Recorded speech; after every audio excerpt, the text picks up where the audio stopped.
Saudações, senhoras e senhores! A partir de agora, aqui no YouTube da Fórmula Indy, canal Bia Racing da Bia Figueiredo. Vamos lá, porque hoje é o dia mais triste do ano. Afinal, falta um ano para chegarmos ao último domingo do mês de maio, que é o dia das 500 milhas de Indianápolis. Esse sim, o melhor dia do ano, e que em 2025 foi ontem. O maior espetáculo do automobilismo. Casa lotadíssima, 350 mil ingressos vendidos, e a consagração definitiva de um cara que, para ser uma lenda da Fórmula Indy, ele tinha duas coisas a cumprir: vencer uma corrida num circuito oval e vencer as 500 milhas de Indianápolis. Ele resolveu tudo de uma vez só. Esta, Bia Figueiredo, é a edição das 500 milhas de Indianápolis, que consagra de uma vez por todas Alex Palou. Que sujeito formidável, Bia. Tudo bem? Boa noite. Boa noite, Jefferson, Daniel. Realmente, Jeff, dá aquela ressaca, né? Mas aqui do meu lado foi uma canseira mesmo. Foi um pouquinho melhor que o ano passado, que a gente ficou até 2 da manhã no autódromo por causa da chuva, mas é um dia muito intenso. Foram 9 mil passos, 7 quilômetros andando, né, por Indianápolis. Mas foi um show de corrida incrível, como sempre né? Várias possibilidades, as estratégias vão mudando, um vai parando aqui e ali, a gente vai vendo um monte de possibilidades que só dá para saber realmente quem vai acertar ali no fim. Inclusive o Palou, né? Quase ficou sem combustível no final, né? Ele deu muita sorte que tinham 2 retardatários à frente dele que estavam puxando ele conseguiu economizar combustível, mas mostra também a sabedoria, né? Desse espanhol dentro das adversidades. Ele consegue se adaptar, economizou combustível, né? E a princípio o Ericsson estava melhor na estratégia, né? Tinha ali mais gás, mas não conseguiu ultrapassar. E temos novidades sobre o Ericsson hoje também, que a gente deve falar mais para lá. Mas de novo, né? Um prazer participar de mais umas 500 milhas aí como mídia, né? Comentarista com você, já na TV Cultura, ali no Daniel também, no Media Center, tentando trazer tudo aí para o nossas mídias sociais da Fórmula Indy. Então, realizada, cansada, mas realizada de mais umas 500 milhas. Estamos todos em Indianápolis. Você pode ver aí a Bia e o Balsa nos seus aposentos. Eu estou deitado aqui em cima da Brickyard, da faixa de tijolos sagrada das 500 milhas, Balsa. Sua sensação sobre as 500... Ô, Tony Moura! Beijo, tio Tony. Esse aí é uma fera de Indianápolis. Talvez a maior fera que jamais ganhou. A relíquia. Outra tradição de Indianápolis para nós, entendeu? Tem Indianápolis, tem o Tony Moura ali com o Carlo e com o Vili, sempre. Exatamente. O Tony Moura é uma tradição quase tanto quanto o troféu Borg Warner, que devia ter o rosto do Tony Moura, sem dúvida alguma, nosso grande amigo, e vai ter o rosto do Palou agora de forma muito merecida, Balsa. Esse cara é formidável, tudo bem? Tudo ótimo, Jefferson, Bia, todo o pessoal aqui no Fórmula 1, no Bia Race, acompanhando esse nosso bate-papo. Não tenho o que falar do Palou, né? Engraçado que foi chegando volta 80, volta 100, e o pessoal, é o Palou, ó, já tá crescendo, volta 120, mais pessoas falando, acho que vai dar Palou, e como as coisas foram ficando ao feitio do espanhol, que no final se aproveitou ali de um deslize do Marcos Ericsson, depois se aproveitou dos retardatários, do mesmo jeito que o Hélio fez com ele em 21, ele fez com os adversários e ganhou de forma merecida e justa, uma das vitórias mais previsíveis da história das 500 milhas de Indianápolis. Isso a gente tem que falar, né? Pois é aquela coisa, né? Quando alguém chega muito favorito em Indianápolis, é aquela coisa do Dixon, né? Tá tão na cara que ele vai ganhar que fica impossível ele ganhar. Só que ele ficou tão na cara que era impossível isso acontecer com o Palou que a coisa virou de novo. E aí, é claro que teria que ser ele o vencedor da corrida. Porque é impressionante, né, Bia? Você pega o próprio Dixon, por exemplo, a gente brincou na transmissão. Não jogou pedra na cruz, ele jogou pedra no troféu da Borg Warner das 500 milhas, ou na jarda de tijolos, na garrafa de leite, porque não é possível, né? A corrida quase acabou para ele antes mesmo da bandeira verde, com aquele problema, ele que talvez seria o principal rival do Palou. O Takuma Sato, que estava com um carro muito bom, perdeu para ele mesmo, errou. E o Palou ainda por cima, o Balsa lembrou muito bem, ele usou a tática do Hélio contra o próprio Palou quando foi tetra, né? Que é ficar ali, aproveitar um pouco os retardatários. Qual é que foi a sua sensação ali aquela turbulência dos retardatários dificultou a vida do Ericsson, que estava na perseguição, foi importante para que o Palou fechasse a conta de combustível para chegar até o final. Quanto aquilo foi importante na vitória do Palou seguir os 2 carros que por acaso eram da Reihal e que estavam ali na frente dos líderes no finalzinho? Eu começo ou Daniel? Você fala aí, Bia. Eu acho que pro Palou foi muito bom, né? Porque ele tinha o ar sujo, ou seja, ele pegava vácuo ali nas setas dos retardatários. Eram retardatários que não estavam lentos, estavam ali numa velocidade ok, a ponto dele conseguir controlar o Ericsson, né? E ter sempre vácuo ali para não deixar o Ericsson ultrapassar. E em algum momento ali atrás do Ericsson ele ficou economizando combustível. Quando a equipe falou que daria, né, para ele seguir, ele conseguiu calcular bem a ultrapassagem, né? Eu acho até que o Ericsson poderia ter dificultado um pouco ali, né, de alguma forma, mas talvez ele foi surpreendido, porque foi um mergulhão, assim, do Palou ali de última hora. E, assim, se o Ericsson tentasse fechar, eu acho que eles iriam bater, mas para mim ali os retardatários na frente foi vitória pro Palou, né? Porque ele foi economizando combustível ainda, teve o vácuo para ajudar, né? E logo em frente.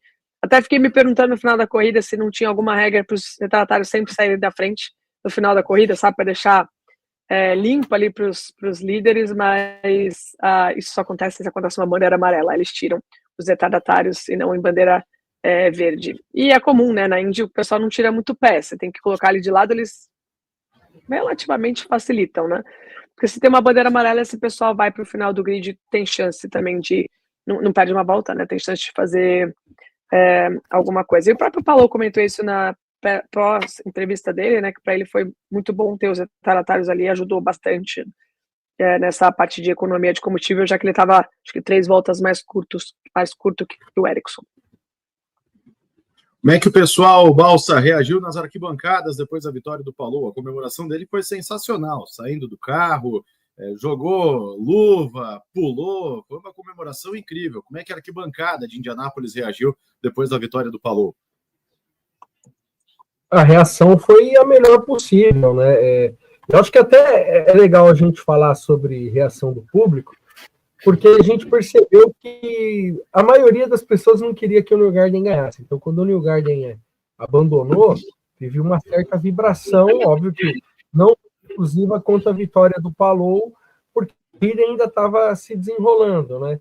E, de certa forma, por mais que o Palou tenha sido o cara que tem ganhado praticamente todas as corridas, só não ganhou o GP de Long Beach, e que tinha muita gente que não queria que ele vencesse, né, para ter um vencedor diferente, para de repente coroar um Pato que sempre está batendo na trave em Indianápolis, mas o torcedor, as arquibancadas de Indianápolis, de fato, todos reconheceram que, enfim, é um vencedor justo, não só por tudo que tem feito na temporada, mas por tudo que tem feito em Indianápolis. Ele sempre teve um bom papel, um bom desempenho, e também, como o Pato, não tão próximo assim, ele foi segundo em 2021, mas o Pato já foi segundo 2 vezes, agora com a desclassificação terceiro, mas o Palou sempre andando bem. Em 2023 ele tinha uma chance clara até ter sido acertado pelo VK, e dessa vez ele não bobeou, não perdeu a oportunidade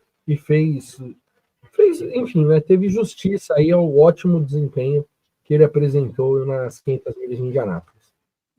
Essa eu queria dar minha opinião também, mas primeiro queria ouvir a Bia. Muita gente falou, poxa, que isso, foi uma edição chata, um final chato das 500 milhas. Você ficou com essa impressão, Bia? O pessoal no autódromo ficou com essa sensação de que não foi um final realmente emocionante? É que comparado com os últimos 3 anos, foi um pouco mais morno, né? Se você pensar Newgarden e Ericsson 2023, do jeito que foi ali no final, também teve o Pato com o Ericsson, também em 2022, o Hélio ganhou em 2021, então vamos dizer que os últimos 4 anos foram muito emocionantes. E a gente ficou ali na expectativa do Ericsson vencer, dos retardatários, até o final. O Ericsson parece que ele fazia muito bem na curva 3, mas ficava na 4, então você sempre vai ali, fica de olho até o final, mas esses 3 últimos anos foi muito espetacular, né? Ali a disputa no final, bandeira amarela algumas vezes, e então acostumou mal a gente, né? Você não teve uma super liderança, né? O Palou não sumiu, então tinha uma expectativa ali, talvez, de um ataque do Eriksson, né? E do que ele ia fazer com os retardatários. Eu acho que foi emocionante, sim, mas realmente os últimos 4, 5 anos aí foram realmente incríveis as finais, e então esse ano teve uma expectativa, né, menor ali, a gente não prendeu tanto a respiração no final como foram os outros anos. Eu praticamente assino embaixo o que a Bia Figueiredo está falando, porque o que as pessoas têm dito poxa, foi uma edição chata das 500 milhas de Indianápolis. Olha, a régua das 500 milhas de Indianápolis, do nível de emoção, de adrenalina, é altíssimo. É uma coisa assim absurda, né? E a Bia falou com muita propriedade. Em 2021 foi a histórica 4ª vitória do Hélio. Para a gente no Brasil foi uma coisa absurda, mas de forma geral ele entrou para o panteão máximo das 500 milhas. 2022, o Pato e o Eriksson estavam disputando até a metade da última volta, deu uma amarela, mas ok. 2023, o final foi muito tenso, um monte de bandeiras vermelhas, teve uma relargada junto com a bandeira branca e o Newgarden ainda passa o Eriksson na última volta. 2024 foi uma corrida cheia de tensões, atrasou a largada, tinha um monte de atrações, o Pato vem heroicamente, passa o Newgarden na linha de chegada da bandeira branca e o Newgarden passa de volta. Então, olha, são coisas assim, chegadas, pelo menos 3 dessas aí estiveram entre as 10 maiores da história de Indianápolis. E quando a gente assiste Indianápolis, a gente fica com uma sensação de que todo ano vai ser uma loucura, uma coisa frenética, e isso é simplesmente impossível no automobilismo, né? Então, eu acho que se as pessoas estão com a sensação, poxa, as 500 milhas foram chatas, ou o final foi chato, olha, ruim não foi. Eu acho que foi abaixo da média dos últimos, que foram históricos. Mas não tem como uma coisa, por mais que o mundo moderno tente vender essa imagem, não tem como uma coisa ser histórica todos os anos. Às vezes não vai ser tão bom, às vezes vai ser maravilhoso. Mas, na média, o que Indianápolis entrega são coisas fantásticas, Balsa. Não, é isso aí, Jefferson. Não tem como a gente tá falando de um evento esportivo, a gente não tá falando de uma peça de teatro. A corrida se desenhou dessa forma, né? Até a questão dos retardatários, ela acaba prejudicando a chegada, mas estava ali o Di Francesco e o Foster fazendo a corrida deles, e sobrou ali a disputa, digamos, o que deu uma leve favorecida para o Palou. Óbvio, em 2021 o Hélio chegou nos retardatários faltando uma volta e meia, mais ou menos. Essa um pouquinho mais de tempo, mas digamos que foram momentos parecidos e, enfim, que poderia ter sido mais agitado, mas foi como foi, e acredito que, no geral, a gente teve uma boa edição de 500 milhas de Indianápolis. O Balso vai dar um repasse nos comentários daqui a pouquinho. A Bia tá... Vamos lá, Bia, com você, claro. Só adicionar, né, porque esse ano também teve um pouco de emoção na questão da garoa, do frio. Então a gente teve erros, né, o McLaughlin, aquele erro, e pessoal, parece até ridículo, né, mas é muito fácil acontecer aquilo com o carro de Fórmula Indy no frio, ele aquecendo, a traseira foi-se embora, né. E naquele momento que tava o High Hunter Ray, Conor Daly, tinha um pessoal, assim, totalmente inimaginável ali na frente e andando muito forte. O Palou tava em 4º e 5º ali, né, só de olho, mas esse pessoal depois começou a ter problema e as estratégias foram mudando, né, eles foram caindo, mas vamos dizer ali que 50, 40 voltas do fim, tinha o Hunter Ray liderando, assim, tranquilo, com o Conor Daly ali atrás, o Palou em 4º, 5º, fiquei até feliz, né, pelo Dennis Rainbow, que é a equipe que eu corri, mas teve uma questão ali de mudança, os grandes ficaram meio que para trás, você não viu o Dixon, os Penske todos mortos, né, desde o início ali, o Newgarden conseguiu até se recuperar bem, até ter o problema também de pressão de combustível, os carros da Ganassi, quem ficou ali na frente foi somente o Palou, o Dixon também um pouco sumido, Andretti apareceu só no final ali com o Eriksson na estratégia, né? O Sato dominou muito bem o começo da corrida, também depois sumiu. Então, teve ali várias lideranças que as coisas foram mudando muito, né? Durante a corrida não foi nada previsível ali no final, só realmente ali faltando 30 voltas. que aí a gente viu ali uma briga, né, de Ericsson, Palou e o Pato ali também próximo, o Malucas fazendo uma excelente prova, né, também, com a desclassificação que a gente já fala, hoje ele terminou em terceiro, então ele até comentou, né, o Malucas ano passado estava com a mão quebrada e procurando emprego, pessoal, ele tinha acabado de ser demitido da McLaren, e para ele voltar para uma Indianápolis, andar numa AJ Foyt, parceiro com a Penske, ser melhor colocado, né, desses times, para ele estava muito emocionado, porque a vida como ela é, né, dando voltas e importante continuar trabalhando, então tem muitas histórias legais, assim, dentro dessa corrida. O Balsa vai dar um repasse nos comentários, mas só para informar aqui, para quem não está sabendo, tivemos o anúncio de 3 desclassificações da corrida, depois de todo o bafafá com aqueles carros da Penske após o Pole Day, 2 carros da Andretti, o do Ericsson, que foi o segundo colocado, e o do Kyle Kirkwood, e também o carro do Callum Ilott, da equipe Prema. Os 3 foram não desclassificados porque eles foram colocados lá para trás, né? Eles perderam as posições em que eles chegaram e ficaram na classificação final como 31º, 32º e 33º. O McLaughlin, que nem viu a bandeira verde, ficou classificado como 30º nessa aí. Mas, então mudou o resultado da corrida, não que de Indianápolis importe muito quem ficou entre o 2º e o 33º, porque é uma corrida que você entra para ganhar e nada mais. Mas então tivemos o David Malucas nesse incrível segundo lugar, muito bem reportado pela Bia, não só à frente do Santino Ferrucci, companheiro da Foyt, mas o melhor do combo Foyt e Penske, que tem uma aliança técnica, e o Pato Ward foi o 3º colocado. Balsa, dá um repasse aí, a gente pode falar aí também de alguns contenders, como o Pato, o Sato, sem trocadilhos. Vamos nos comentários aí com a galera. Vamos lá, ó. Tony Moura dizendo aqui, né, que com essas desclassificações o Hélio subiu para o 10º lugar. Também o Matheus Alves exaltando aqui o Malucas, que pode estar perto de tomar o lugar do Will Power. O pessoal do Mundo Indy deixando um abraço aqui para a rapaziada. O Eduardo Cid falando que ele escreveu que o Palou estava cozinhando o galo e o Jefferson curtiu.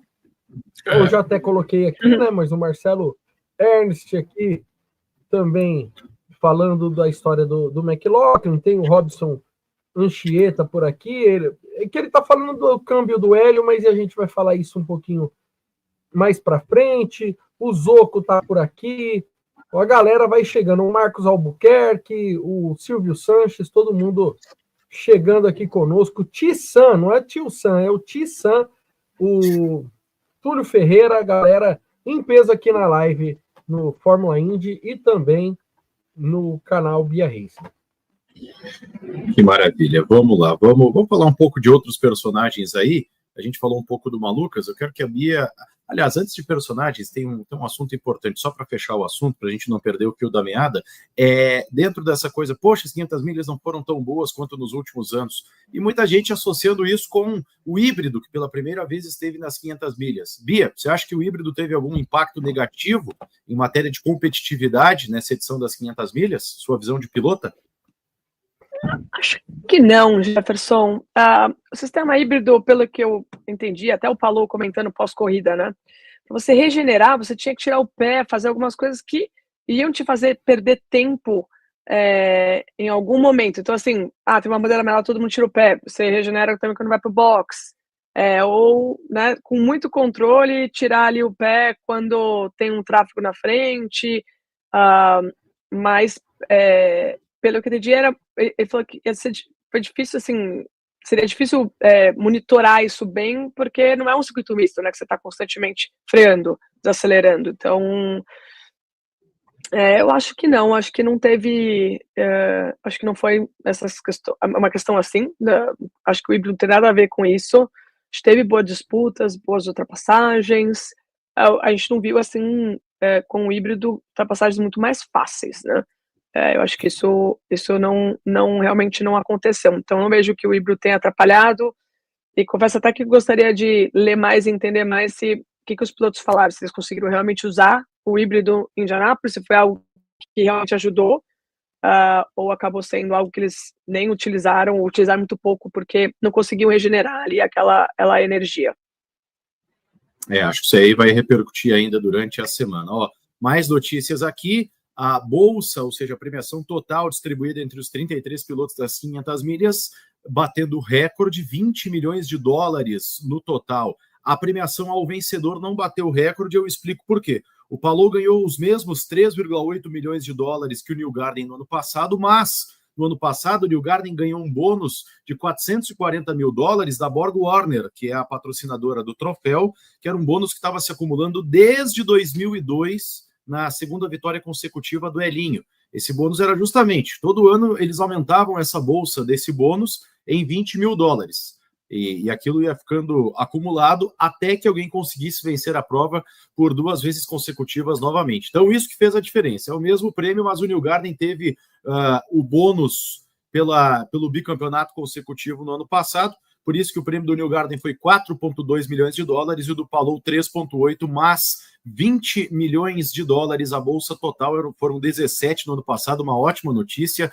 Primeira vez na era moderna, junto com a 100ª edição, que tinha todo esse apelo, que todos os 350 mil ingressos foram vendidos, e a maior audiência desde 2008 na TV americana, um trabalho espetacular que a Fox está fazendo, embora, pelo que eu percebi, faltaram algumas coisas do sinal internacional, que os países fora dos Estados Unidos recebem, mas é um trabalho incrível e é fabuloso que a gente tenha esses números, Balsa, esses números deixam todos muito felizes aí com a grande repercussão positiva que teve as 500 milhas. Sem dúvida nenhuma, né? A cobertura da Fox a gente tem que destacar.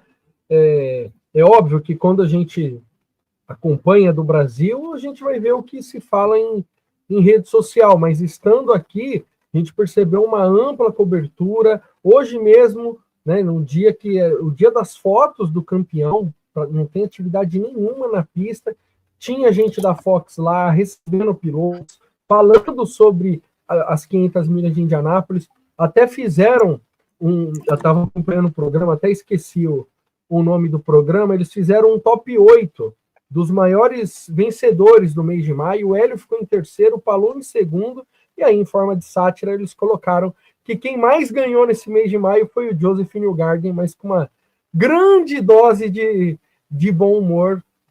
Mas, enfim, o legal é que foi uma cobertura, assim, pude acompanhar hoje pela manhã, fácil, umas 2, 3 horas dentro de Indianápolis, falando de diversos assuntos, mas dentro de Indianápolis, repercutindo a corrida de ontem. É espetacular. Agora sim, alguns personagens da corrida, Bia, achei que o Pato Ward seria um cara que disputaria mais firmemente a vitória. Quem mais a gente teve aí? O Dixon acabou tendo um infortúnio muito grande, Newgarden vítima de problemas mecânicos, o Hélio não conseguiu chegar até o final, depois a gente vai falar especificamente sobre o Hélio, o Sato perdeu para ele mesmo fazendo aquela besteira no pit stop, então foi quase uma 500 milhas de resta um, né? E o Palou e a Chip Ganassi, com a inteligência e a perspicácia que eles têm, naturalmente acabaram vencendo, mas incrível como quase todos os outros foram ficando pelo caminho, ou faltou alguma coisa para chegar lá. Concordo. Realmente, como eu falei, né, os grandes nomes acabaram ficando, né? Então eu ponho em destaque para alguns pilotos que apareceram, né? O Hunter Ray liderando, o Connor Daly, o próprio Malucas, que acabou ali em segundo lugar, né? Com a desclassificação do Ericsson. O Pato, eu acho que ele foi o que... Teve algum momento que ele passou, eu acho que foi o Malucas, foi o Connor Daly que ele passou, e a gente achou que ele, agora vem o Pato aí no final, dando um gás, e ele acabou ficando por ali, não tinha velocidade suficiente para ultrapassar. Ele até postou uma foto hoje, tipo, colocando né, eu dei tudo que eu podia aqui na testa, né, e cheguei em terceiro lugar, né, mas se mostra um piloto muito consistente em Indianápolis, né, ele próprio chorou muito ano passado, porque ele ficou em segundo pela segunda ou terceira vez, né? Foi vice-campeão em Indianápolis. E é muito difícil saber quando você vai ter uma nova chance. Você vai ter um carro que vai te dar velocidade, que tudo vai acontecer, né, da forma correta para você vencer a corrida. Então, o desespero dele também é que talvez ele não tivesse mais essa chance, né? Assim como o Marco Andretti não teve mais, como o J.R. Hildebrand, que bateu no muro, nunca mais teve chance de vencer novamente. Então, é um trauma, né, para muitos pilotos. Mas o Pato mostrou mais uma vez que ele é muito forte em Indianápolis, foi o melhor McLaren, ficou um pouco ali sumido, né, no meio da corrida, ali entre os 10 primeiros, etc. Até com as questões de bandeira amarela, isso pode atrapalhar muito, né, você escolhe uma estratégia, aí tem outra bandeira amarela, e assim a corrida vai mudando muito, né, para as equipes, e vai deixando muito mais fácil para algumas equipes e pilotos e muito mais difícil para outras. Mas ele terminar em terceiro só mostra o quão forte ele é, né? Nesses últimos anos, o Pato terminou, acho que todas, só que ele bateu com o Ericsson, ele não terminou entre os 5 primeiros. Então, se mostra um piloto sempre fortíssimo, né? Ele e o Tony Kanaan compartilham ainda essa demora, né, por vencer, e acho que o Tony ajuda muito ele mentalmente, porque o Tony demorou muito, 12 edições para conseguir ganhar as 500 milhas dele, sendo sempre aquele cara que liderava, né, que tinha sempre chances. Então, o Pato se mostra forte, mas eu acho que teve outros destaques bem importantes, né, já que os grandes, né, que a gente está acostumado, acabaram falhando feio.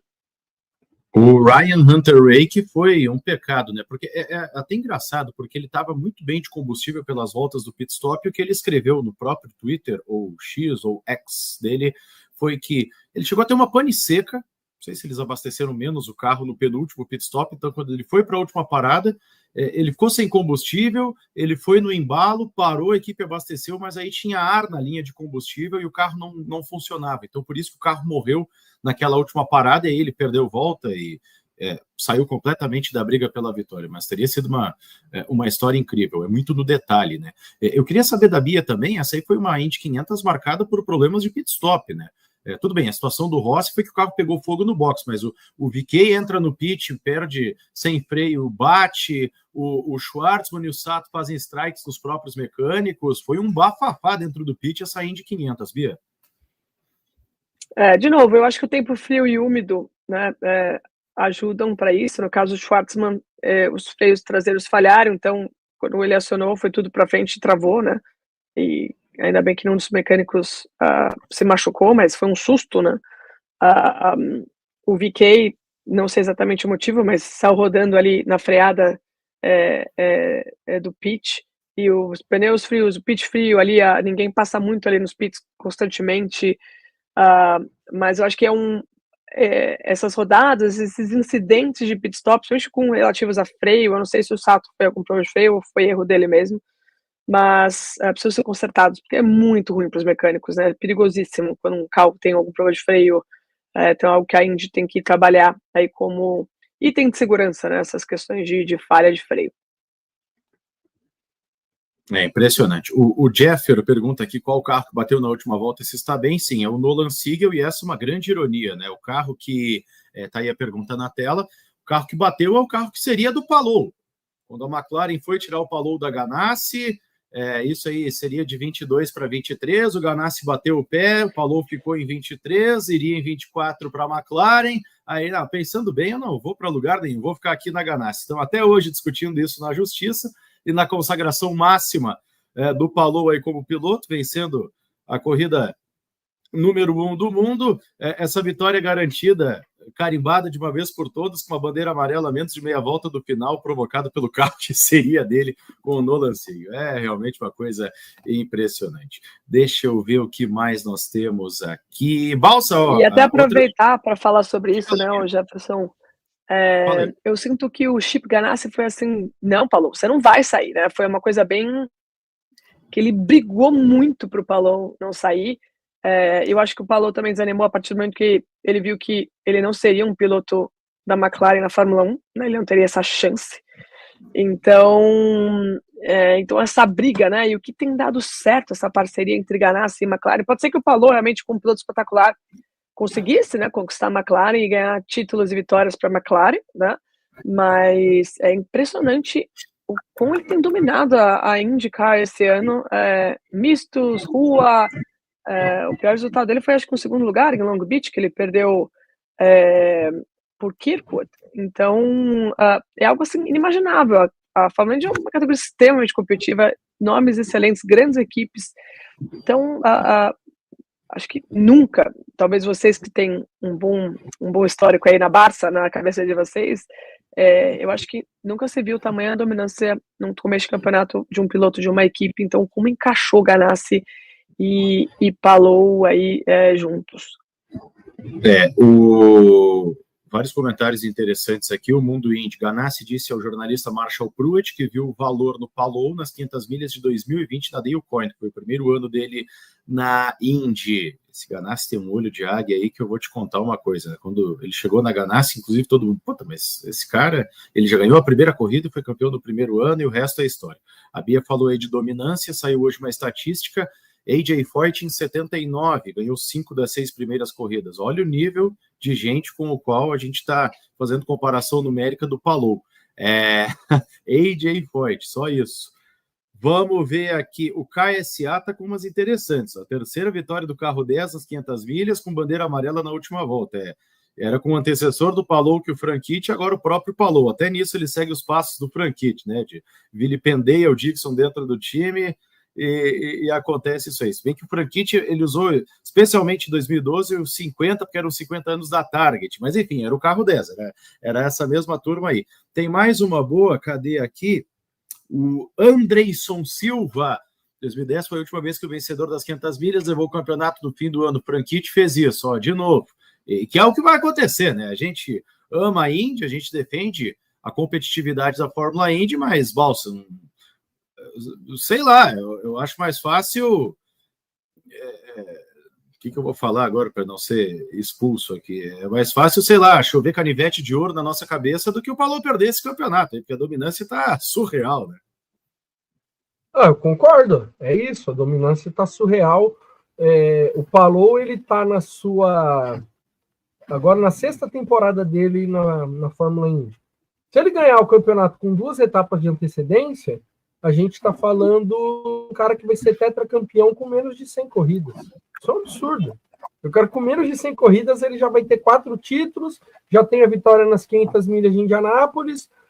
Vai faltar o quê? Ontem, até na coletiva de ontem, perguntaram para o Palou assim, tá, mas e agora? Você já está pensando na próxima corrida? Né? Porque ele sempre fala que pensa na próxima corrida. Ele falou, não.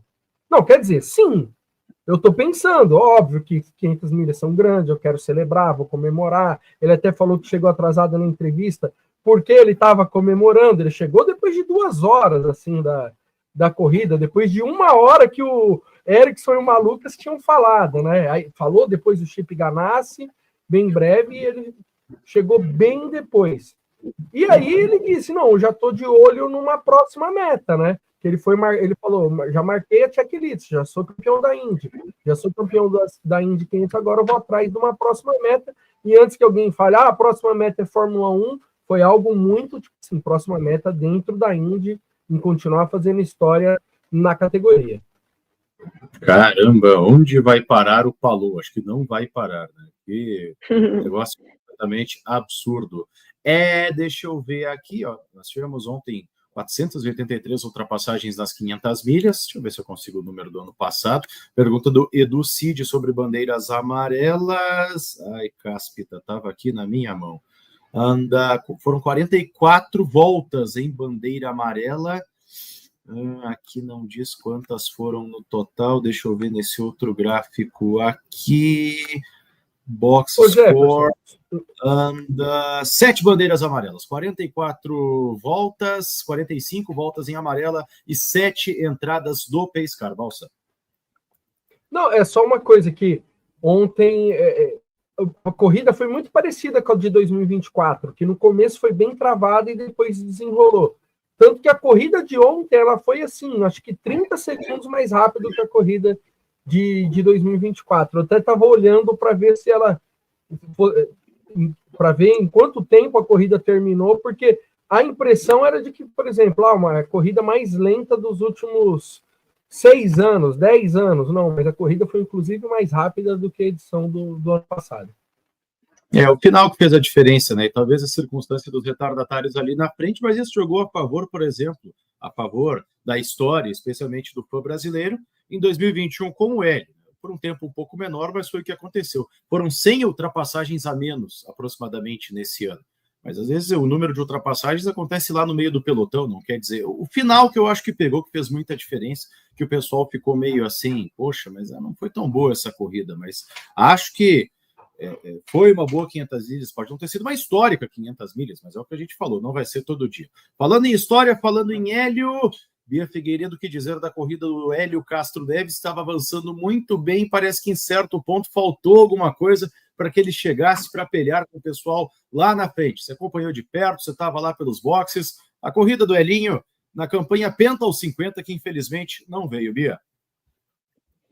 Bom, o Hélio, depois do Carburation Day, ele estava bem feliz com o carro, tinha alguns pontos que ele queria acertar, mas até comentou que ele percebeu que ele e mais 2 carros Andretti estavam usando gurney, então isso quer dizer que ele estava... o plano dele era usar mais downforce para garantir ali no tráfego, ele ter mais estabilidade, né? Foi um chute dele ali. Acho que funcionou e boa parte da corrida ele estava muito bem, andando entre os 10 primeiros. Todas as vezes que eu perguntava para a equipe, o Hélio está muito feliz com o carro. É que calhou em algum momento dessas bandeiras amarelas, eles ficaram um pouco mais curtos. Ele era do grupo que estava um pouco mais curto de combustível, que estava esperando dar uma outra bandeira amarela que não veio, né? Então ele teve que, na penúltima janela, ele teve que economizar combustível. Então, obviamente, ficou ali no tráfego só, né? Cozinhando, tentando se manter ali na parte da frente, né? E não veio a bandeira amarela e eles estavam bem no limite, então acho que ele não pôde usar ali todo o potencial do carro no final por causa dessa economia de combustível. E aparentemente no final eles ficaram sem os detalhes de consumo do Hélio, eles perderam esses dados, a equipe perdeu. Então o Hélio teve que fazer uma conta aérea ali de voltas na janela, e ele também se perdeu, e para não parar no meio da pista, ele acabou fazendo um splash and go na última volta, e né, ia chegar ali em sexto, sétimo, imagino eu, acabou chegando em 13º, e com as punições ele foi para 10º, né? Mas ele disse que ficou feliz porque tinha velocidade, tinha performance, né? São coisas que acontecem em Indianápolis. A estratégia acabou não funcionando, né? Para ele, a bandeira amarela não caiu da forma que eles gostariam, e aí teve que economizar combustível naquela parte decisiva, né? Que você tem que dar tudo de si ali.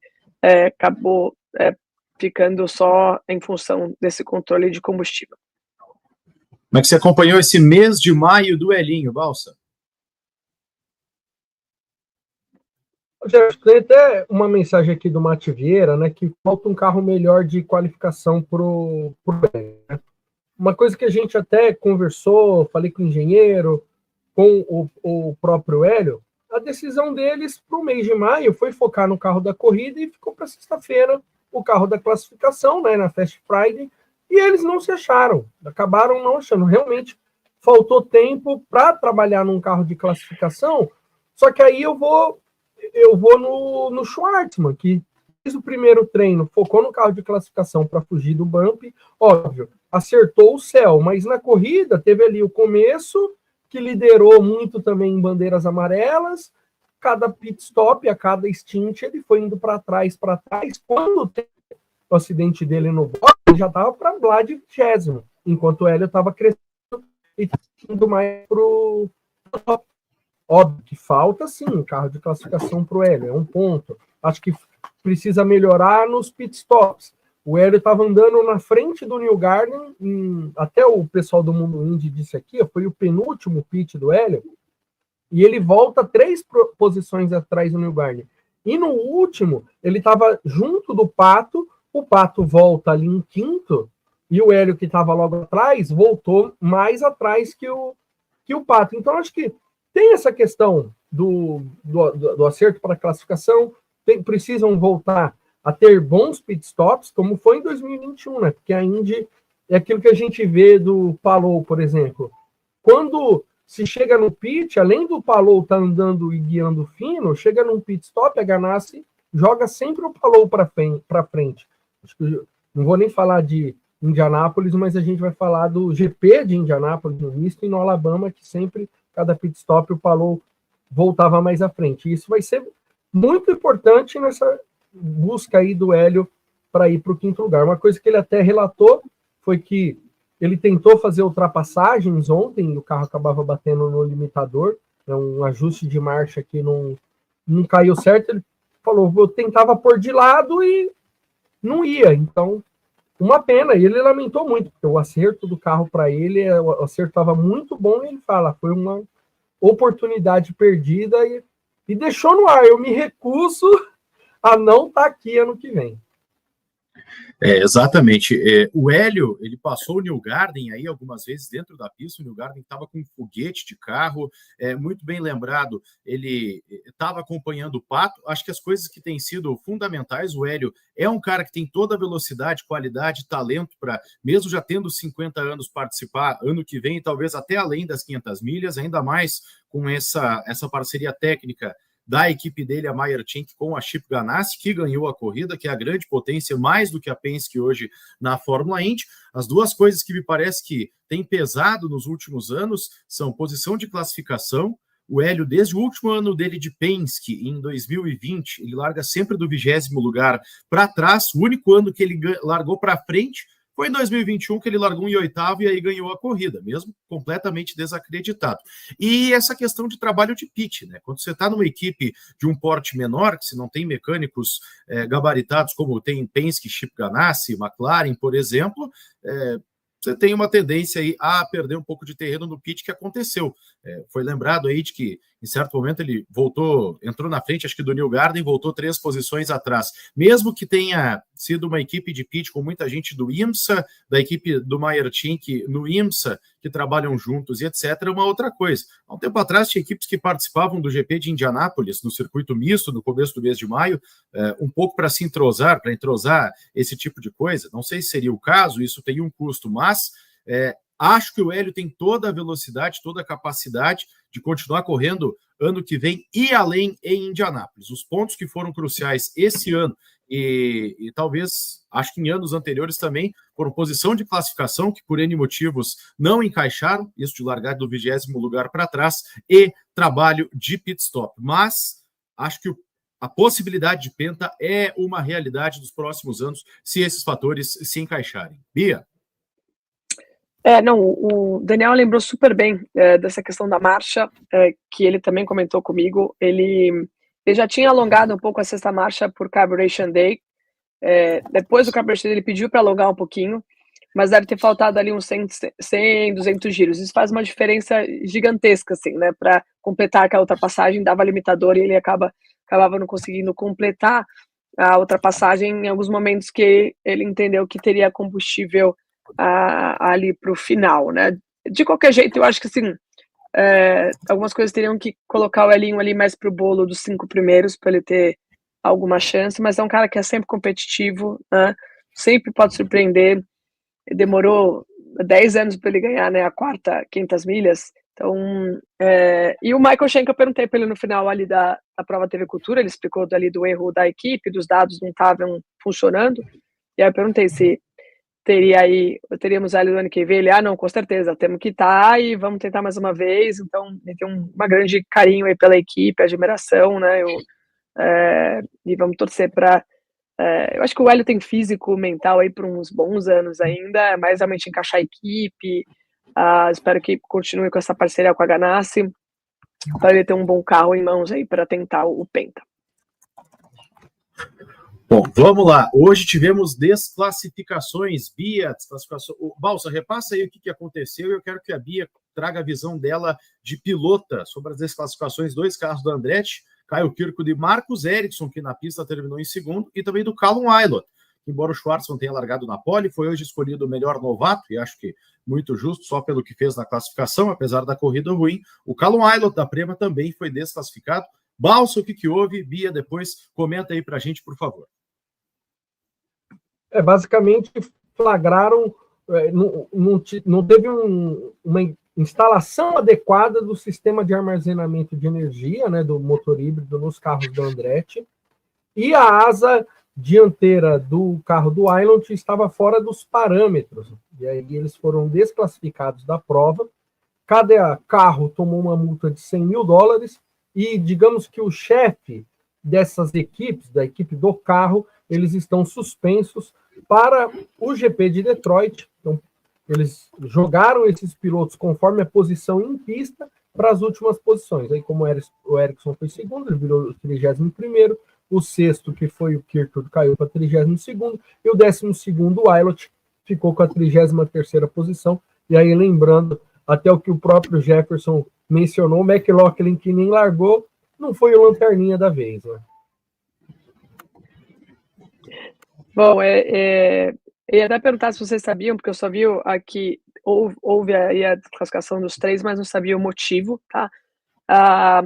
Fala-se muito nos bastidores o quanto os comissários técnicos estão pegando pesado, né? Estão olhando tudo, né?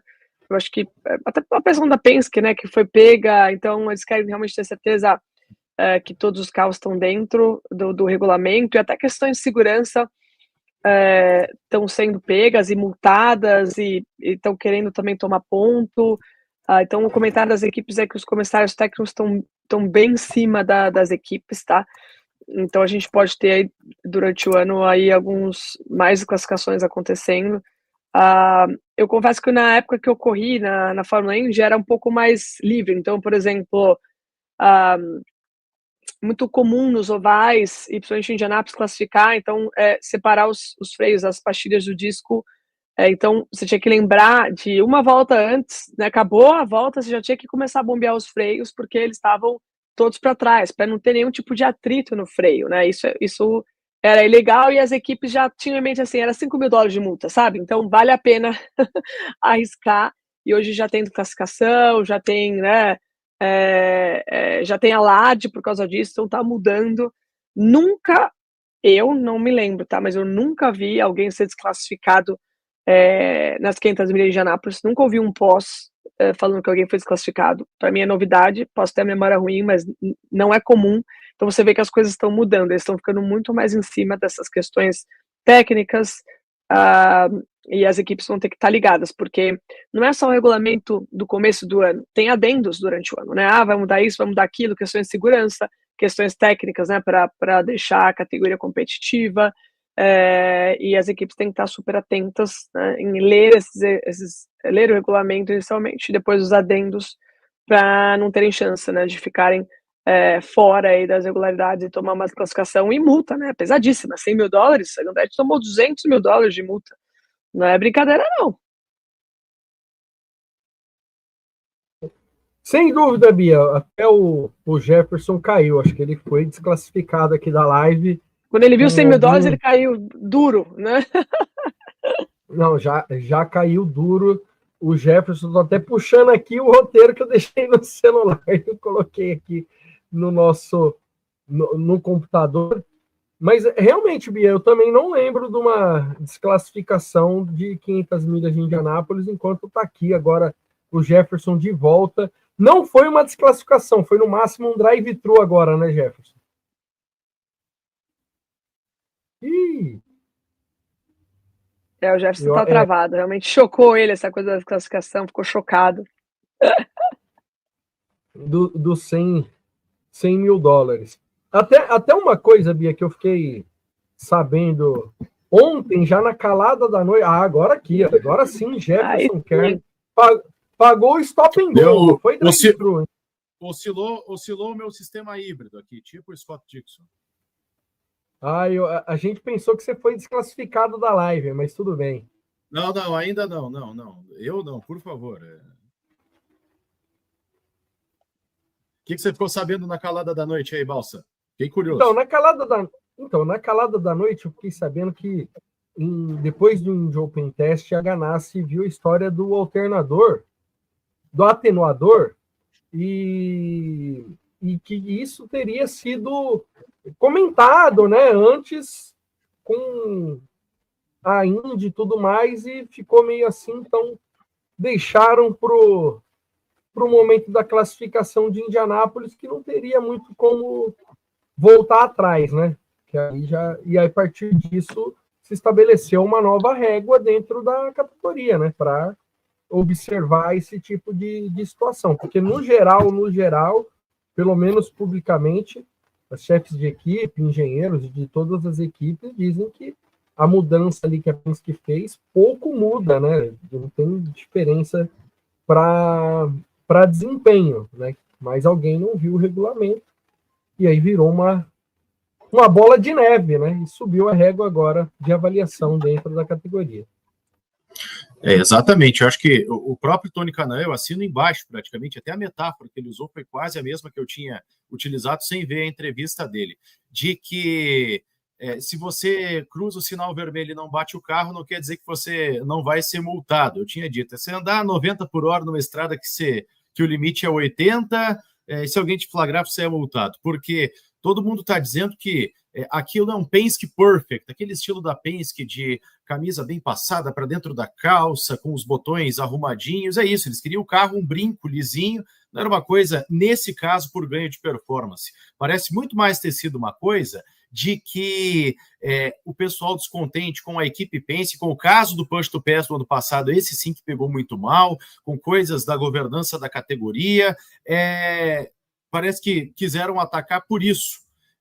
Descobriram ali, bom, peraí, tal coisa não pode mexer no carro. Então acharam uma brecha para protestar contra a Penske e aí estourou todo esse sururu. E essa desclassificação de 2 carros da Andretti, incluso o Ericsson, que foi o segundo, e também do carro do Wilot das 500 milhas, é que agora, olha, se a porca do parafuso da roda não tiver bem lustrada, eu acho que até isso eles vão pegar. Porque todo esse episódio deflagrou uma pressão muito grande para que se separem aí a parte de vistoria técnica, a parte de direção de prova, para que não seja ligada ao grupo Penske e ao Roger Penske. Isso já se falou durante a semana. Eu só espero que isso não tenha sido um grande tiro no pé, de terem atacado a equipe Penske tentando acertar outra coisa, tentando desgastar talvez a categoria ou a imagem do Roger, porque o Roger ele tem uma imagem, a gente sabe bem disso, de uma lenda, um ícone para todo mundo. Imagina, as pessoas reverenciam pilotos, etc., e reverenciam o Roger Penske, porque ele é uma referência absurda no automobilismo. Então, se isso foi feito, mesmo que tenha tido uma base legal e técnica de regulamento, ainda que não configurasse vantagem, mas se isso foi feito para tentar fazer um desgaste, isso pode afastar um patrocinador, afastar uma empresa importante que não vai mais querer se associar à categoria porque tem uma imagem desgastada, que tem gente que não está agindo com lealdade ali. Espero que essa situação toda não se transforme num contexto mais amplo, num grande tiro no pé, numa coisa que prejudique o espetáculo da Indy de 500 milhas e do mundo das próprias equipes que estão aí no meio. Concordo, Jefferson, mas são questões que vão mudando com o tempo, né? Para uma equipe, imagina a equipe do Ericsson ser classificada, isso é muito ruim para os patrocinadores, perde credibilidade, a categoria perde credibilidade. Acho que até por isso, em alguns momentos, eles relevavam algumas coisas, né? Deixava meio por dentro ali, né? Recebia punição financeira e não era pontuação, mas eu acho que até pelo próprio momento da categoria com o Penske, que tudo que acontece com eles vira uma bola de neve, né? Porque são donos da categoria, além de ter a equipe, e aí acaba tendo um conflito de interesse. E, pessoal, vamos lembrar que na NASCAR, os donos da NASCAR têm equipe, na Stock Car também tem o dono da categoria tem equipe, então é algo comum nos campeonatos isso acontecer, mas tem aquele conflito de interesse, então a regra, eles têm que ser exemplo, né? E aí eu vejo realmente eles incentivando bastante essa questão agora, e aí todo mundo vai ser exposto também quando estiver irregular. Acho que para o ano que vem a gente vai ter aí alguma entidade, como se fosse a USEC, Automóvel Clube dos Estados Unidos, que sancionou a Indy em outros momentos, que talvez possa cuidar dessa parte. Mas aí seria, digamos assim, contratada pela Penske Entertainment, que é o braço do grupo Penske, então não sei se na prática muda tanto assim, mas, enfim, uma situação bastante delicada. Muito bem. O show das 500 milhas de Indianápolis, ele continua, ele se chama Fórmula Indy. No próximo fim de semana, se as 500 milhas foram o Natal, próximo fim de semana, domingo, inclusive, é dia 1º, é o Ano Novo, GP de Detroit, Balsa. O que a gente espera? Da capital mundial do automobilismo para a capital mundial do automóvel? A gente espera, mais uma vez, uma grande corrida. Essa, no ano passado, foi um completo caos, né? Teve uma pequena garoa num circuito que o asfalto não tem uma qualidade, não é muito bom, né? E que, enfim, a pista é um desafio para os pilotos, uma pista muito estreita, mas no ano passado a gente teve uma corrida com muitas bandeiras amarelas, mas que também foram bem divertidas aí. Óbvio, tiveram polêmicas do Canapino com o Tal Pourchaire, alguns acidentes, mas no geral uma corrida interessante que pode, enfim, ter alguma surpresa, apesar de que essa pista no centro de Detroit teve vitória do Palou e do Scott Dixon até aqui, mas pode ser que a gente tenha alguma surpresa por conta de tudo isso, de todos esses ingredientes, de ser uma pista desafiadora, um asfalto desafiador, muro muito perto, então a gente pode ter algumas bandeiras amarelas embaralhando essa corrida. Ano passado a prova foi caótica, né, Bia? Também por causa da chuva. Pois é, e Detroit, bom, tem sempre boas emoções, né? Vamos de oval para um circuito de rua cheio de bumps. Teve uma mudança recente, né, de pista ali também, de configuração, mas sempre uma boa prova, né? Então, para a gente não morrer muito de emoção pós-Indianápolis, né, que é sempre tão incrível, tenho certeza que vai ser uma ótima prova por lá. Muito bem, que maravilha. Balso, mais algum destaque aí? Olha, eu vou trazer então a pergunta do Mati Vieira, será que o Palou é tão fora da curva a ponto de não ter ressaca da Indy 500?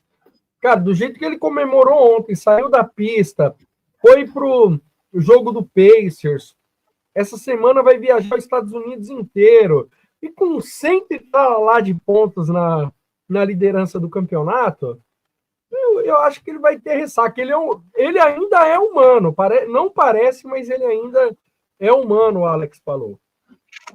Isso é uma coisa bem complicada, né, Bia? Porque, se eu não me engano, o cara que ganhou a corrida da semana, ganhou a Indy 500 e ganhou a corrida da semana seguinte, considerando só corridas disputadas no fim de semana imediatamente após as 500 milhas, o último, se eu bem me lembro, foi o Montoya em 2000, porque tem uma maratona de compromissos com imprensa, patrocínio e etc, para o cara que ganha as 500 milhas na semana seguinte, né? Os caras mal dormem. Pois é, o Paulo comemorou muito, né, a vitória, e foi o primeiro espanhol a vencer as 500 milhas de Indianápolis. Estava muito empolgado, o pai dele chorou muito, o pai estava lá também, cara, né, os dois são cara a crachá, então você vê que ele realmente está num momento incrível, feliz, né, e muito motivado. Todas as vezes que eu ouvi o Paulo falar, você está cansado de vencer, né, vai dar uma trégua? Não, o foco é sempre vencer a próxima prova. A equipe Ganassi também, né, e vamos ver o quanto ele pode ficar desconcentrado nessa semana de tantas ações, mas ele até falou, não, me levem para os lugares que eu quero ser mais conhecido nos Estados Unidos, então ele tá com essa pegada assim, me conheçam, foi lá no jogo do Pacers, então tá realmente entusiasmado e motivado a ser grande, né, um grande piloto muito conhecido aqui nos Estados Unidos, e muito feliz, né? Até perguntaram aí, pô, o que os concorrentes estão fazendo, né? Tô com dor de cabeça, mas todo mundo com certeza está centrado em ganhar a sua corrida, fazer o melhor trabalho possível, tá todo mundo muito impressionado, né, com o que ele tem feito. Imagina, tá deixando o Scott Dixon na poeira, assim, ninguém fala do Scott Dixon, então, mas ali todo mundo, são grandes equipes, né, e tenho certeza que todo mundo querendo fazer a sua parte para tentar vencer corrida, independente do Palou. Bia, então conta só uma coisinha para a gente antes de terminar aqui. O que o Drogovic estava fazendo em Indianápolis? O que ele estava fazendo mesmo? Eu recebi do Vili Bia, por acaso onde você tá tem um lugar para o Drogovic, que ele tá vindo de última hora para ver as 500 milhas junto com o companheiro de equipe, e não tem, tá tudo lotado. Então, eu morei aqui em Indianápolis muitos anos e tenho muitos amigos. Perguntei para os amigos se tinha uma cama ali sobrando, um sofá sobrando, né? A gente até ajudar o Drogovic, ele acabou conseguindo de última hora um hotel. Tava ele e o companheiro de equipe dele, o Vest, e eles falaram que vão ter simulador. Eles são pilotos Cadillac, né? Em Le Mans, no WEC. É European Le Mans Series que o Drogovic está fazendo ou o WEC? Não, ele tá fazendo, na verdade, só ele fez só 24 horas de Daytona e vai fazer Le Mans. Vai fazer Le Mans, então... Le Mans Series, Para Le Mans, ele vai fazer Cadillac, né? Tem até rumores que ele tem uma conversa com a Cadillac para a Fórmula 1, ele e o Sérgio Pérez. Então ele veio fazer o simulador da Lara, como a Cadillac aqui, eles vão estar, a equipe vai estar aqui com eles para fazer esses testes. E eles quiseram vir antes para conhecer, né? As 500 milhas de Anápolis, nunca tinham vindo. Foi o que ele me falou, né? E perguntei como é que estavam as questões, e né, ele, não, estamos sempre conversando, tal. E ele deixa claro sempre que o grande sonho dele, né, o grande objetivo dele é ser piloto de Fórmula 1, mas tem a Fórmula Indy em mente se a oportunidade surgir. Eu acho que se ele tivesse a vaga desse ano, aquela questão, né, do charter, que a Ganassi queria muito ter 4 carros, eu acho que ele seria o piloto, né? Acabou não acontecendo, o Roger não deixou esses 4 charters pro Ganassi, e eu acho que ele acabou ficando de fora, mas eu achei legal, acho que é importante ele estar aqui, estar próximo, são 2 grandes categorias, e ele é um piloto profissional, né? Vive disso, então tem que estar sempre aberto para qualquer oportunidade. Hashtag Drugovinde 2026, Daniel Balsa, obrigado. Bom retorno para ti aí. Não esqueça de passar na liquidação de camisas lá de Indianápolis. Só me avisa aí os modelos que eu faço o Pix na mesma hora. Tinha que ter avisado antes, que agora a mala já está até fechada, mas vamos falando assim. Obrigado a todo mundo aí nesses dias aqui intensos em Indianápolis. Esperamos que vocês tenham curtido todo o conteúdo produzido. Agradecer a Firestone que permitiu tudo isso, e não vou falar até o ano que vem agora, vou falar até semana que vem, que tem o GP de Detroit, tem muita Indy ainda rolando aqui em 2025. Bia Figueiredo, obrigado pelo trabalho, pela parceria aqui, e também na transmissão da cultura. Olha, a parceria e o trabalho da Bia não são nem nota 10 nem nota 11, são nota 111, como é o caminhão dela. Que espetacular, um show na transmissão, conteúdos incríveis aqui nas redes sociais. Obrigado, Bia, você é uma fera fora das pistas, como sempre foi e continua sendo na pista. Obrigado mesmo. Obrigada, Jefferson, Daniel, pela parceria, sempre aqui nas mídias sociais da Fórmula Indy trazendo o melhor, né, para todo mundo, discussões, então manda mensagem que a gente sempre responde, e semana que vem estamos juntos porque tem Detroit. Essa semana, né, tem Detroit, e segunda-feira voltamos aqui para uma live. Exatamente, a live sempre nas segundas às 6h30 da tarde, a gente vai estar, Bia e eu, com o Balsa pilotando tudo nos bastidores, com o celular na mão, a partir da 1h30 da tarde deste domingo, na TV Cultura, na TV, no aplicativo, no site, a gente sempre deixa os links aí na bio, etc. e tal. Então tá, vamos curtir aí que hoje é o pior dia do ano, né? Porque falta um ano para a próxima edição das 500 milhas de Indianápolis. O melhor dia foi ontem, mas a gente espera, rema, se estressa quando chega a hora, mas sempre chega e a gente não vive sem. Muito obrigado, Bia Balsa, você ligado conosco. Obrigado, Firestone, parceiraça do nosso trabalho aqui. Fique sempre são salvo, seguro, junto dos seus, e até a próxima. Viva Indianápolis! Tchau! Tchau, tchau!